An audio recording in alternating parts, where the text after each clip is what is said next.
Boa tarde, moçadinha, Protágoras Curso.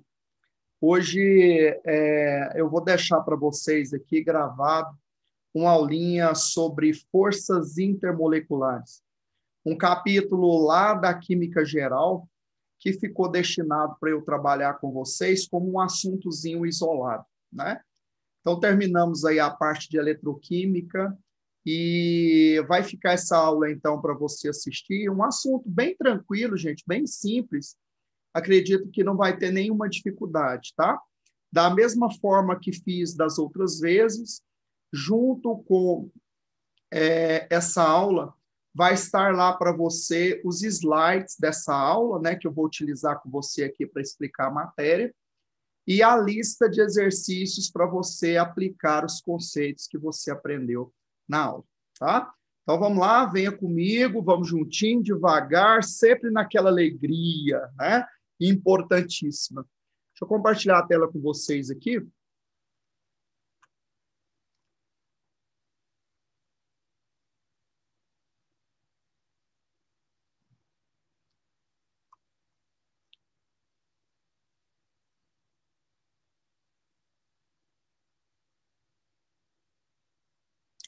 Tá aí, moçada. Tema da nossa aula está dentro ali da parte química geral, no finalzinho das ligações covalentes, né? A gente trabalha aí a questão das forças intermoleculares, né? Para você sintonizar em relação à matéria, é trabalhada a ligação covalente, a hibridização, geometria de moléculas, aí você define quais são as moléculas que apresentam polaridade, então moléculas polares e apolares, e finalmente a gente fecha esse capítulo com as forças intermoleculares. O próprio nome já diz, né? Forças intermoleculares são interações que ocorrem entre moléculas dos compostos formados por ligação covalente, ok? As forças intermoleculares são as interações que justificam as substâncias químicas moleculares que elas existam no estado sólido e líquido. Elas foram propostas em 1873 pelo químico e físico holandês Dirk van der Waals, tá? Daqui a pouco a gente vai até observar que é feita uma homenagem a Van der Waals, nomeando aí alguns tipos de interações. Para a gente começar bem bacana essa aula, eu queria propor para você o seguinte. Imagine uma molécula do tipo XY, tá? X fazendo ligação covalente com Y. Você concorda comigo que, independente de quem seja X e quem seja Y, aquela ideia de que a ligação entre dois elementos diferentes vai gerar ali uma diferença de eletronegatividade. Então, provavelmente, um deles vai assumir o papel de polo parcial positivo e o outro de polo parcial negativo. Eu vou representar uma outra molécula XY aqui. Essa ligaçãozinha que está em preto é a ligação covalente. E vamos supor que o Y seja o elemento mais eletronegativo. Então, nós vamos representar a letra delta minúscula para dizer que é um polo parcial negativo e um polo parcial positivo. Esses polos, eles estão surgindo por diferença de eletronegatividade. Naturalmente, por força elétrica, o que eu espero que aconteça entre uma molécula e outra? Uma atração entre o polo parcial positivo e o polo parcial negativo, que eu estou desenhando para você aqui em verde. Bom, gostaria que você entendesse da seguinte maneira. Essa ligação que eu coloquei em preto, ela é uma ligação do tipo intramolecular.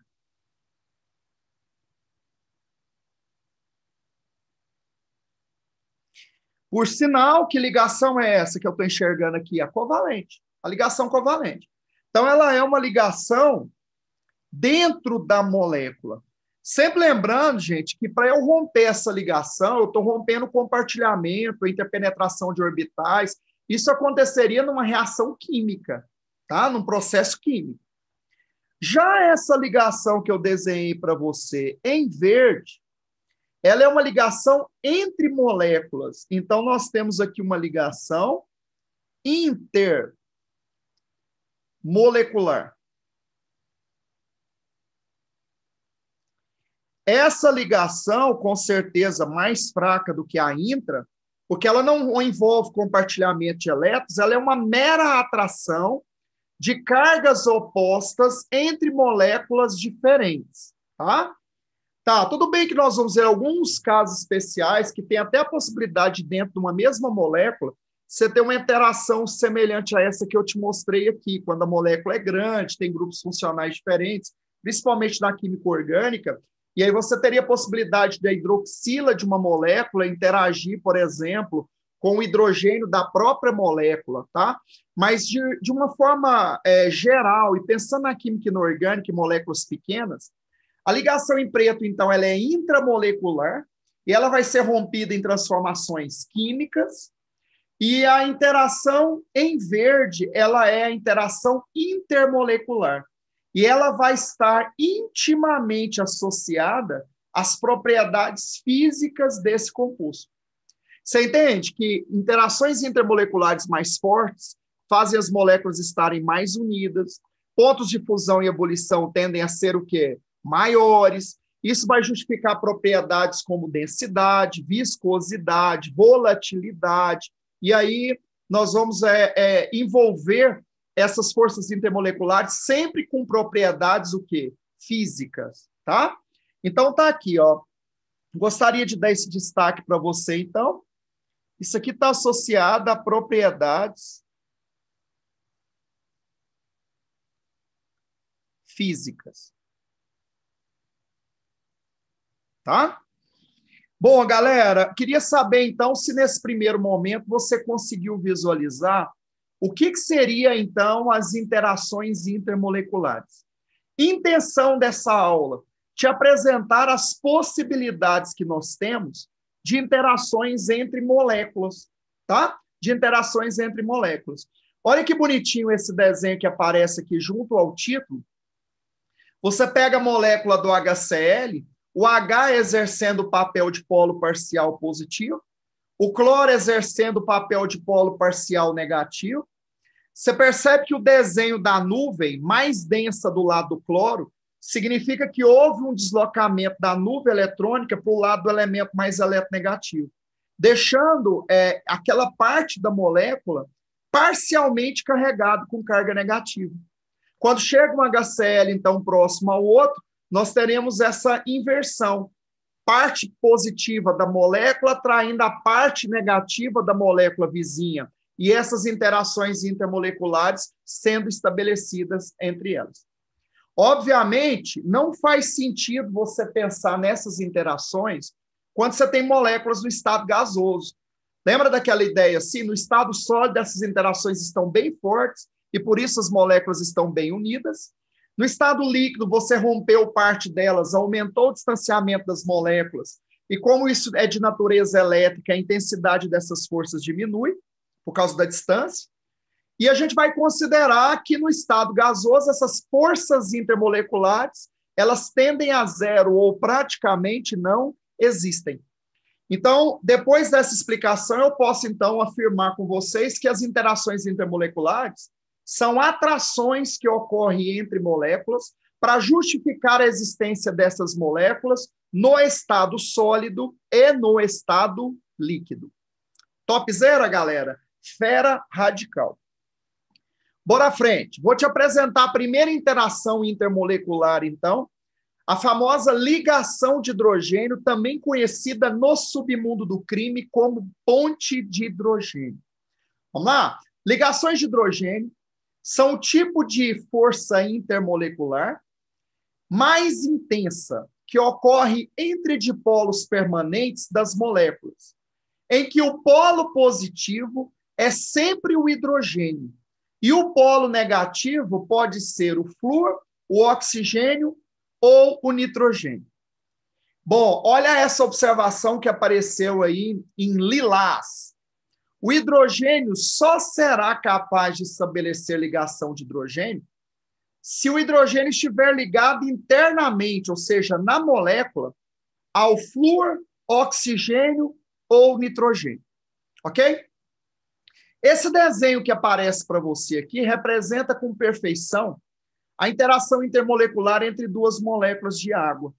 Então, tenta imaginar a seguinte composição. Nós temos aqui o oxigênio e os hidrogênios. Então, está aqui, oxigênio e os hidrogênios. Você lembra? A água é uma molécula polar, ela é uma estrutura angular, e aí, obviamente, os hidrogênios aqui vão exercer esse papel de polo parcial positivo. E o oxigênio vai ser o meu polo parcial negativo. Essa ligação que acontece entre o H e o O dentro da molécula, que está em preto, ela que cria essa diferença de eletronegatividade, fazendo com que o H tenha uma carga parcialmente positiva e intensa e o oxigênio tenha uma carga parcialmente negativa e intensa. A ponto de, em verde, eu observar uma atração entre o polo parcial positivo de uma molécula de água e o polo parcial negativo da outra molécula vizinha. Exatamente essa interação que está em verde é que eu vou poder nomear como sendo uma ligação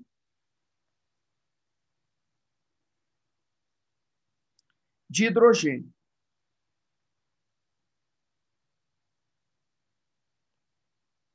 Apelidada de ponte de hidrogênio, ok? Bom, para você compreender essa observação que está em roxo, eu vou mostrar uma coisa para vocês aqui, que é o seguinte. Ó, aqui tem um desenho bacaninha das interações entre as moléculas de água, bem legal, até para você visualizar que não é uma única interação, dependendo da conformatação espacial que essas moléculas estejam, você vai ter ali várias possibilidades de interações diferentes. Mas olha lá, para você não cair em pegas, imagine uma molécula como, por exemplo, do ácido cianídrico. O HCN. Legal? Bom, eu vou colocar uma outra molécula aqui próxima e vou desenhar para você uma interação aqui em verde entre o nitrogênio e o H da molécula vizinha. Bom, eu já vi muitos alunos simplesmente decorando assim, ó, quando eu tiver flúor, oxigênio ou nitrogênio com a possibilidade de estabelecer interação intermolecular com o H, eu vou ter ali a famosa ponte de hidrogênio. O pessoal até brinca falando, é o FON ligado ao H. Tudo bem? O FON? Os três elementos mais eletronegativos. Então, pela definição que acabamos de ver, um desses três, flúor, oxigênio ou nitrogênio, exercerá o papel de polo parcial negativo. E, obrigatoriamente, meu polo parcial positivo vai ser o hidrogênio. Essa é a regra. Aí você pega esse exemplo que eu acabei de colocar aqui do ácido cianídrico. A pessoa fala, professor, então siga meu raciocínio. Nesse caso, o nitrogênio é um polo parcial negativo, o hidrogênio é um polo parcial positivo, então eu estaria diante de uma ponte de hidrogênio, uma ligação de hidrogênio. Olha o dedinho. Não. Sabe por que não?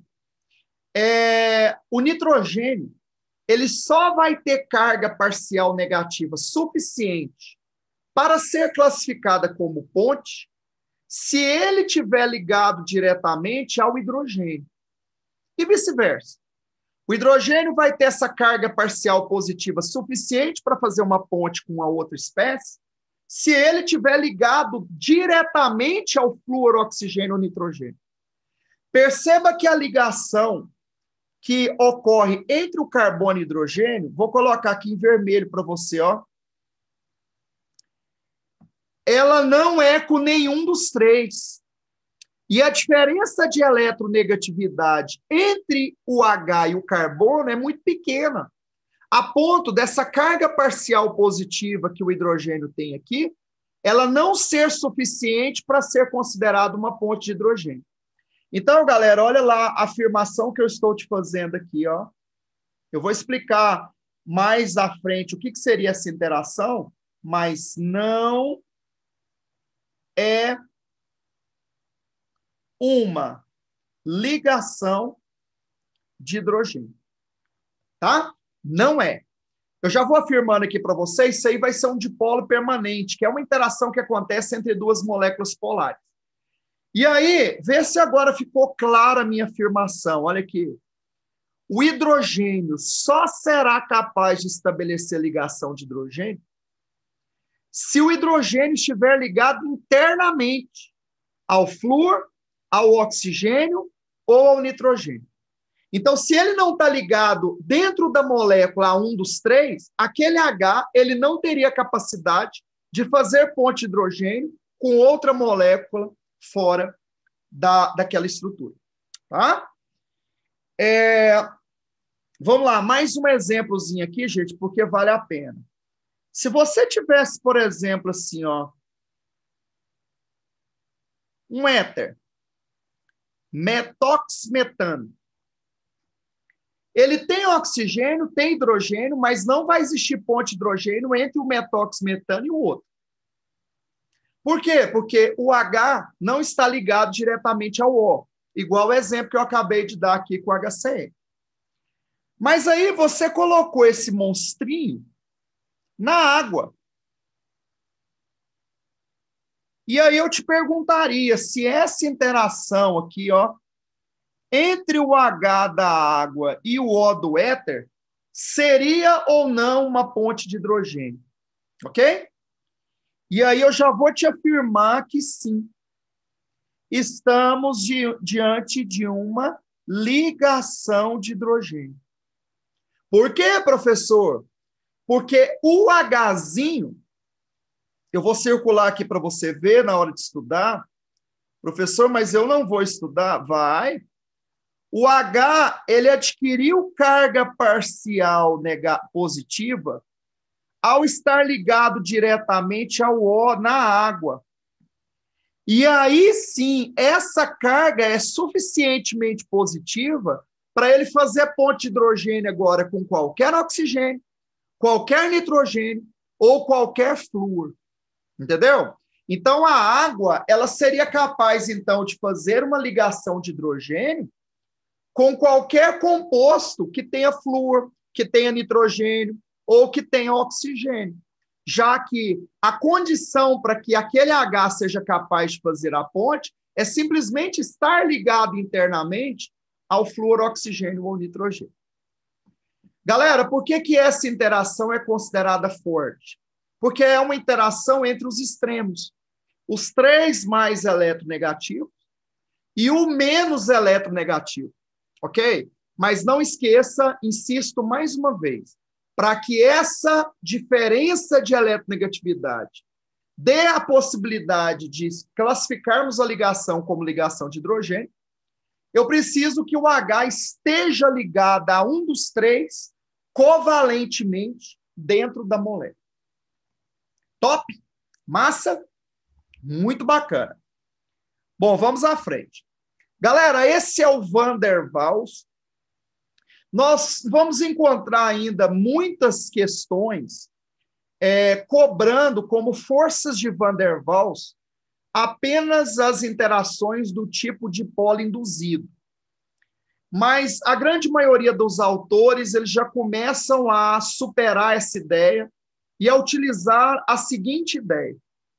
As interações de Van der Waals são aquelas interações entre moléculas que não são classificadas como pontes de hidrogênio.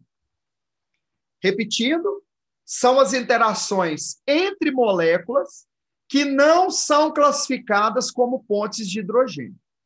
Então, nós vamos ter duas possibilidades para as forças de Van der Waals. Eu vou pôr assim para você, ó. nós teremos duas possibilidades. Eu vou explicar cada uma delas com detalhes. Nós vamos ter a possibilidade da molécula que está interagindo uma com a outra ser molécula polar ou de ser molécula apolar. Se a interação for entre moléculas polares, você vai falar que a interação aqui é do tipo dipolo permanente.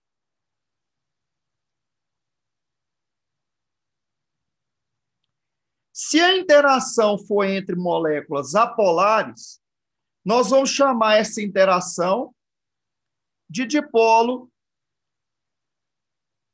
induzido.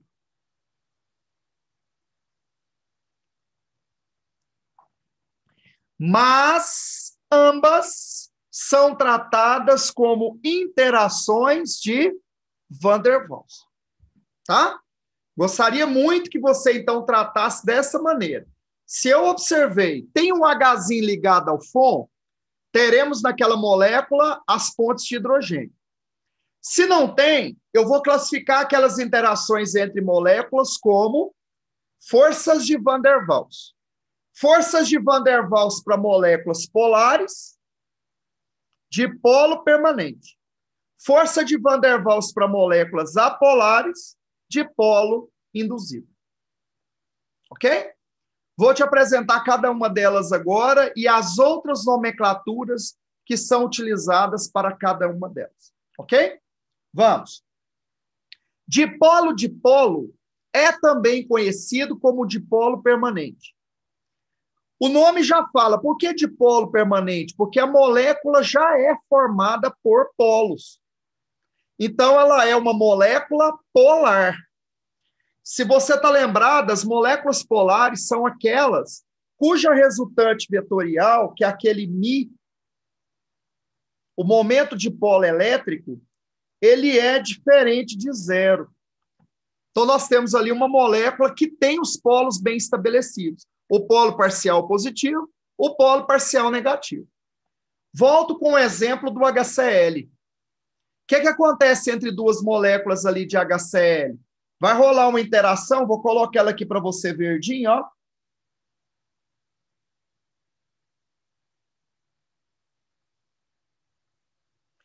Uma interação entre o polo parcial negativo de uma com o polo parcial positivo da outra. Essa interaçãozinha que está acontecendo entre as moléculas aqui, nós vamos usar a sigla DP. Professor, se eu manjo mais, é o departamento de polícia? Não, senhor. É o dipolo permanente ou dipolo-dipolo. Galera, nós acabamos de ver a ponte de hidrogênio e, óbvio, eu tenho que deixar o destaque para vocês que as interações de hidrogênio, elas acontecem entre moléculas polares. Ou seja, não é porque ela tem a ponte de hidrogênio que ela deixou de ter o dipolo permanente.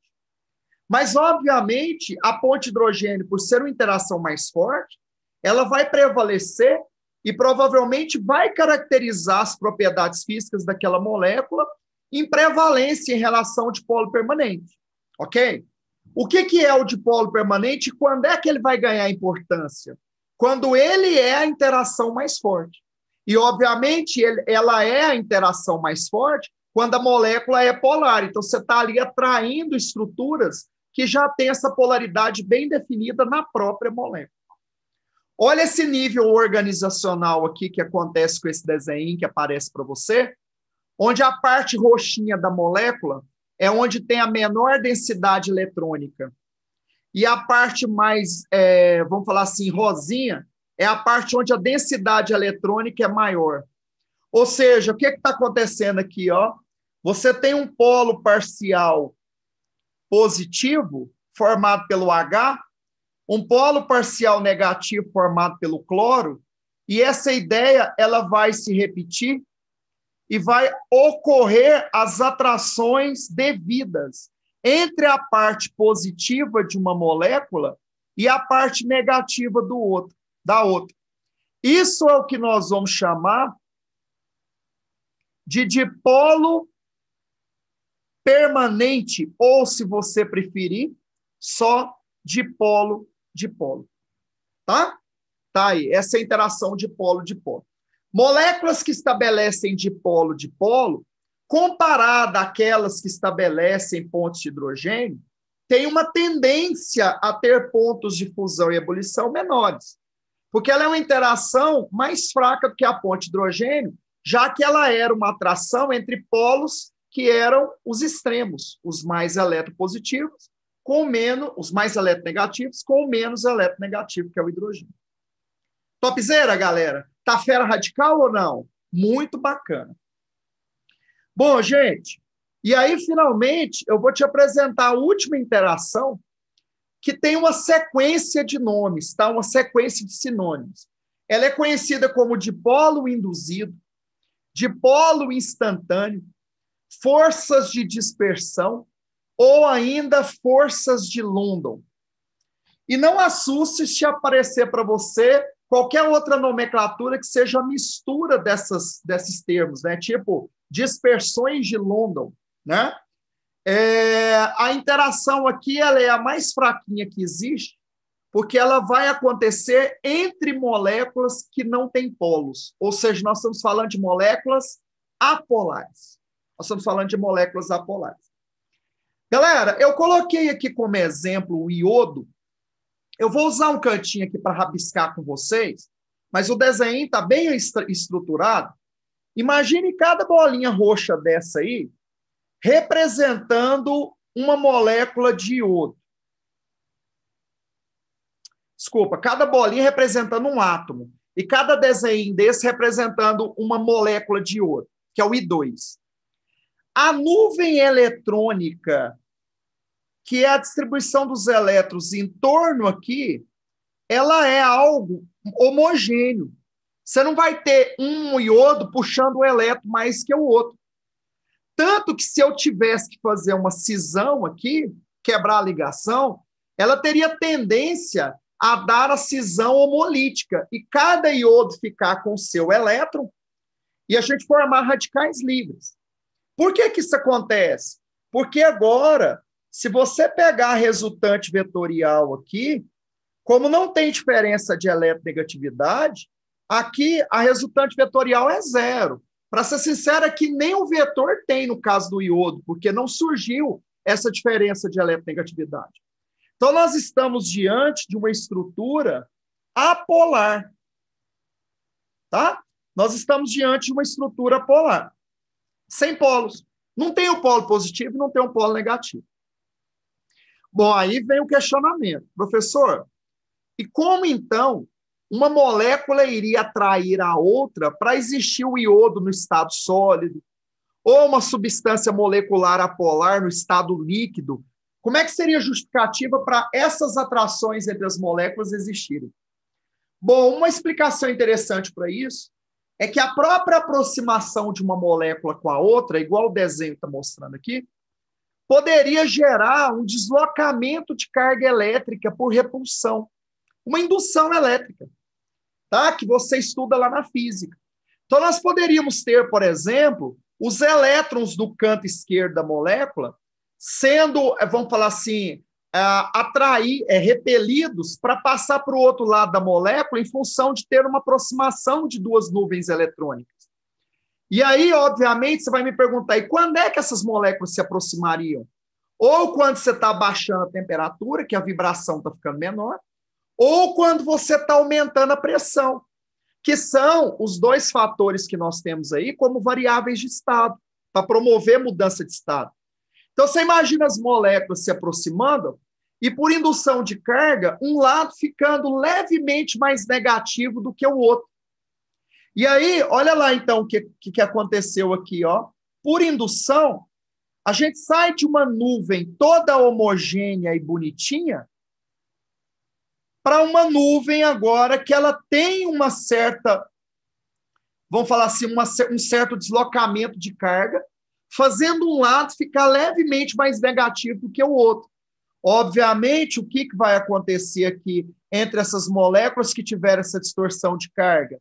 Uma pequena atração entre o polo parcial positivo e o polo parcial negativo. Essa atraçãozinha que eu desenhei em verde aqui, ó, entre as duas estruturas, nós vamos apelidar de DI. Professor, agora é o departamento indígena? Não faz isso, gente. Nós estamos falando aí do dipolo induzido, dipolo instantâneo, ou simplesmente forças de dispersão. As dispersões de London, ou forças de London. Essa lagartixa que aparece na sua tela aí, muita gente deve estar se perguntando o que tem a ver com a minha vida, né?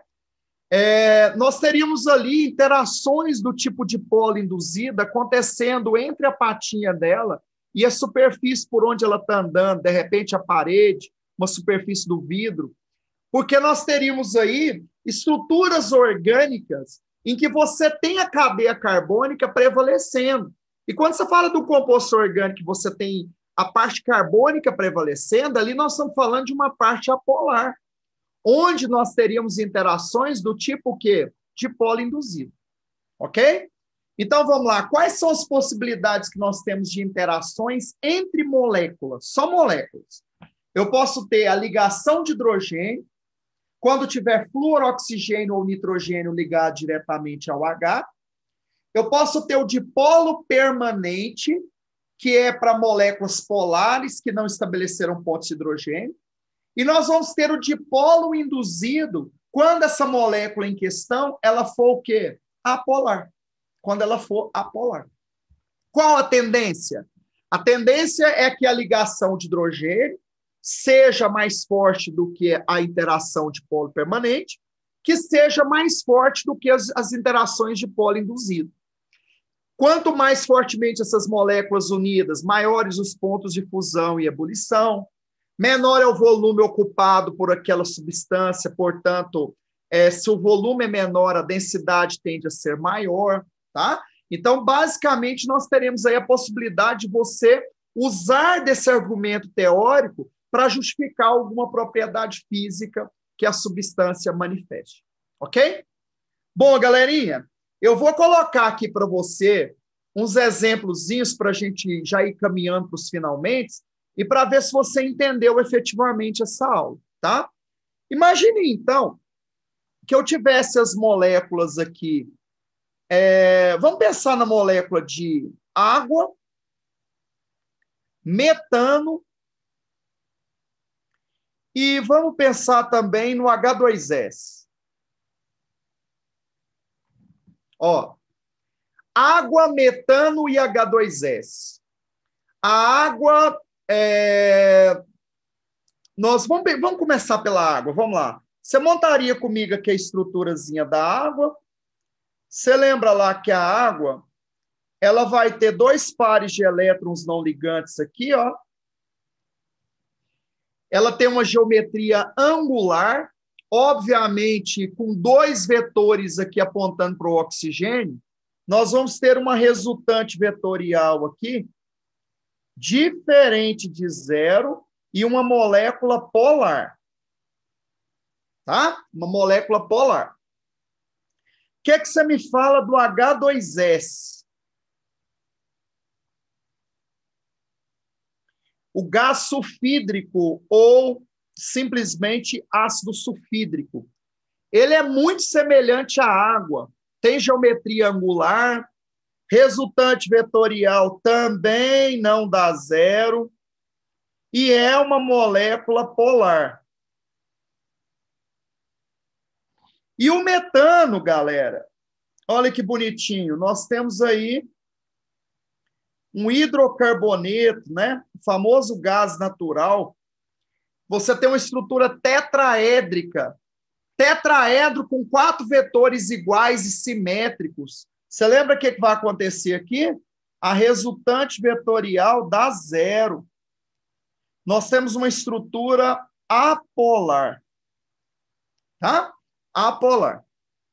Bom, agora vem a hora da verdade. Como essas moléculas interagiriam com elas mesmas? Então, por exemplo, quando eu pego água e suponho ela no estado líquido, que tipo de interação teria entre as moléculas de água? Obviamente, ligação de hidrogênio, porque eu estou vendo aqui, ó, o Hzinho ligado diretamente ao O.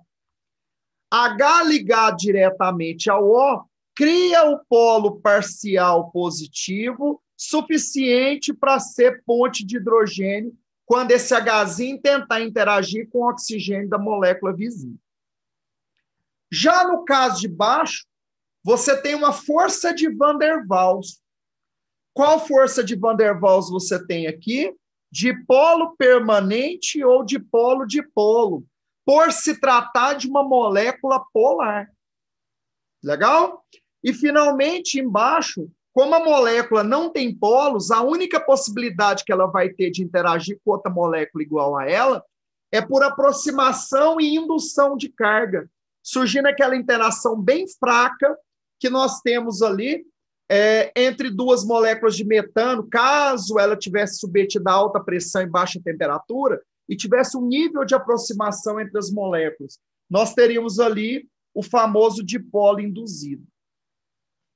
Galerinha, você concorda comigo que a tendência aqui é o ponto de fusão e ebulição da água ser maior do que a do H2S, que é maior que a do metano?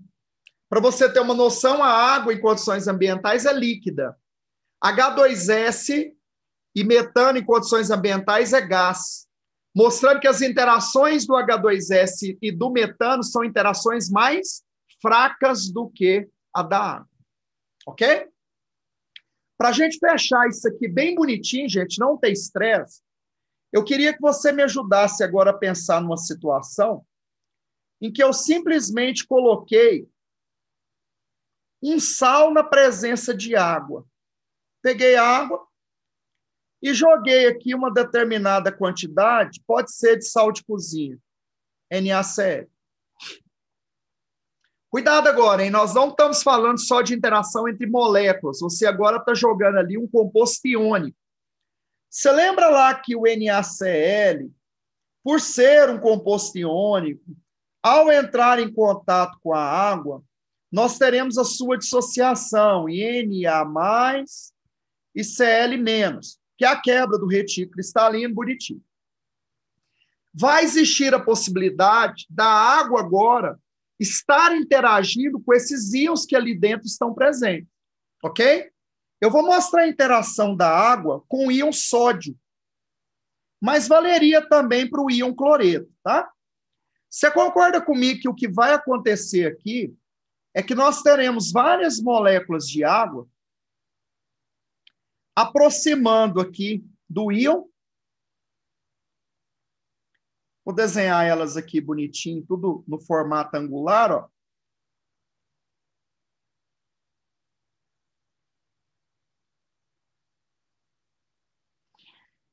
E, obviamente, você está percebendo os oxigênios voltados para o sódio, porque vai rolar um sentimento, ó, vou pôr um sentimento aqui em amarelo, ó, entre o polo parcial negativo, que é o oxigênio, e a carga positiva do sódio, que é um cátion.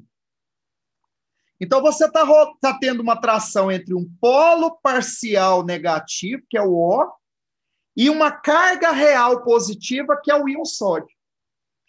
Essa interação, galerinha, fique esperto, ela é conhecida como íon dipolo. É uma interação entre um íon e uma molécula. Você vai chamar ela de íon dipolo. Essa interação, ela tende a ser mais forte do que uma ponte de hidrogênio. Por quê?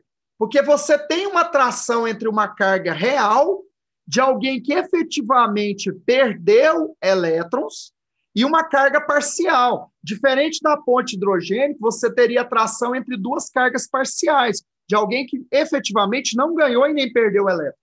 Ok? Então, galera, cuidado com a interação íon-dipolo. Sabe que hora que ela vai aparecer? quando você tiver a interação de um íon com uma molécula. Isso é comum quando você dissolve algum sal, algum composto iônico na água. Lá nos sais hidratados, lembra aqueles sais que têm moléculas de água presentes dentro da estrutura cristalina? Eles também, ali naquele caso, nós teríamos também a possibilidade de interações do tipo íon-dipolo. Não é uma interação entre moléculas. Nesse caso, nós já temos aí um envolvimento de um íon, tá? Aqui você assistiu um processo típico de solvatação do íon sódio, em que a interação que está acontecendo ali é a interação do tipo íon-dipolo, ok? Moçada, como eu havia dito para vocês, assuntozinho super tranquilo, super sossegado, é aquela matériazinha de estudar mesmo ali numa horinha, lembrar as 3 interações, ligações de hidrogênio e Van der Waals. Van der Waals para moléculas polares de polo permanente, Van der Waals para moléculas apolares de polo induzido. Uma interaçãozinha extra é a interação íon-dipolo, quando você tiver envolvimento de um íon interagindo com uma molécula.